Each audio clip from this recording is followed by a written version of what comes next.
Chapter 1. Back into the woods. "Let's look again, Jack," said Annie.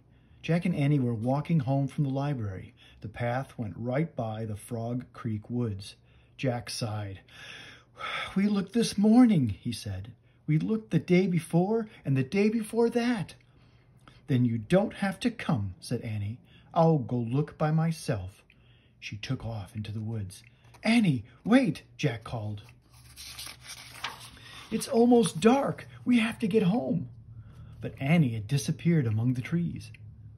Jack stared at the woods. He was starting to lose hope. Maybe he would never see Morgan again. Weeks had passed, and there had not been one sign of Morgan Le Fay, nor had there been one sign of her magic treehouse. "Jack!" Annie called from the woods. "It's back!"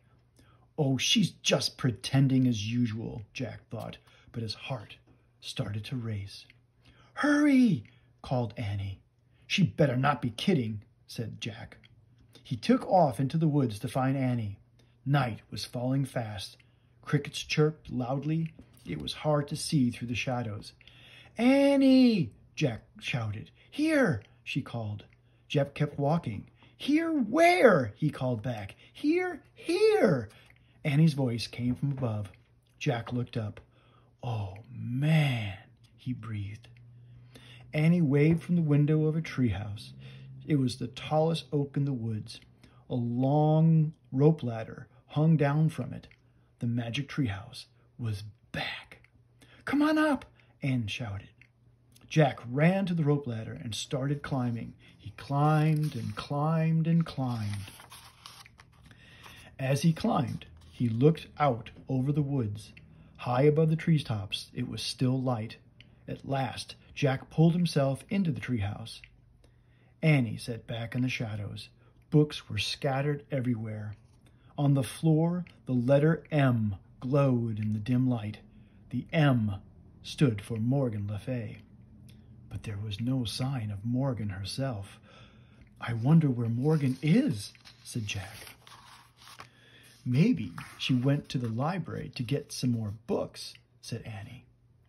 "We were just at the library. We would have seen her," said Jack. "Besides, the library's closed now." Squeak! A little mouse ran out from behind a stack of books. It ran to the M shining on the floor. "Yikes!" said Annie. The mouse sat in the middle of the M. It looked up at Jack and Annie. "Oh, it's so cute," Annie said. Jack had to admit the mouse was cute. It had brown and white fur and big dark eyes. Annie reached out her hand. The mouse didn't move. Annie patted its tiny head. "Hey, Peanut," she said. "Can I call you Peanut?" "Oh, brother," said Jack. "Do you know where Morgan is?" Annie asked the mouse. Squeak! "You're nuts, Annie," said Jack. "Just because the mouse is in the treehouse doesn't mean it's magic. It's a plain old mouse that crawled in, that's all." Jack looked around again. He saw a piece of paper on the floor. "What's that?" he said.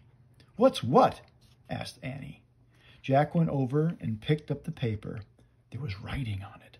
"Oh, man," whispered Jack after he read the words. "What is it?" said Annie. "A note," said Jack. "It must be from Morgan. I think she's in big trouble."